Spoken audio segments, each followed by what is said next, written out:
Sampah hasil penyelenggaraan pemilu berupa alat peraga kampanye hingga surat suara perlu menjadi perhatian dan dikelola secara khusus agar tidak mencemari lingkungan dan menambah beban tempat pemrosesan akhir atau TPA.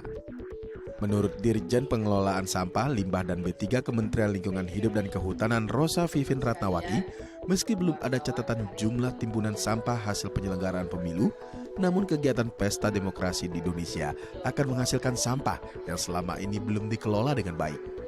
Untuk itu, Kementerian Lingkungan Hidup dan Kehutanan telah mengeluarkan Surat Edaran Nomor 3 Tahun 2024 tentang pengelolaan sampah yang timbul dari pemilu.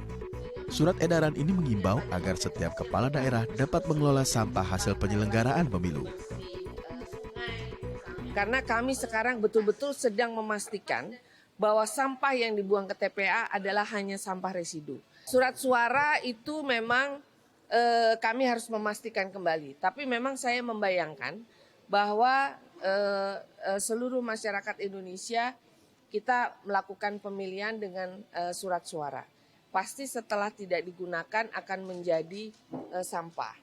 Tapi kami akan memastikan kembali kepada KPU bahwa kadang-kadang kan ada yang masih sengketa dan sebagainya dan butuh dihitung ulang misalnya. Nah itu kami harus memastikan kembali. Tapi yang jelas kalau memang sudah tidak terpakai, kertas suara itu tidak kemudian dibuang ke TPA, tapi dikelola lanjutannya. Untuk mengelola limbah tersebut, Kementerian Lingkungan Hidup dan Kehutanan mendorong pengelolaan secara daur ulang karena banyak diantaranya berupa baliho, stiker, reklame, spanduk, poster, dan bendera, serta surat suara mayoritas berbahan dasar plastik, kain, dan kertas. Agar lebih optimal dalam pemilu ke depan, KLHK akan melibatkan penyelenggara pemilu seperti Komisi Pemilihan Umum di pusat hingga daerah supaya bisa menerapkan aturan agar peserta pemilu melakukan kampanye ramah lingkungan dan mengelola sampah dari kegiatan kampanye. Untuk pemilu ramah lingkungan, sekarang sedang difikirkan bahwa yang berikut ini setelah pemilu legislatif dan presiden wapres, itu adalah pilkada.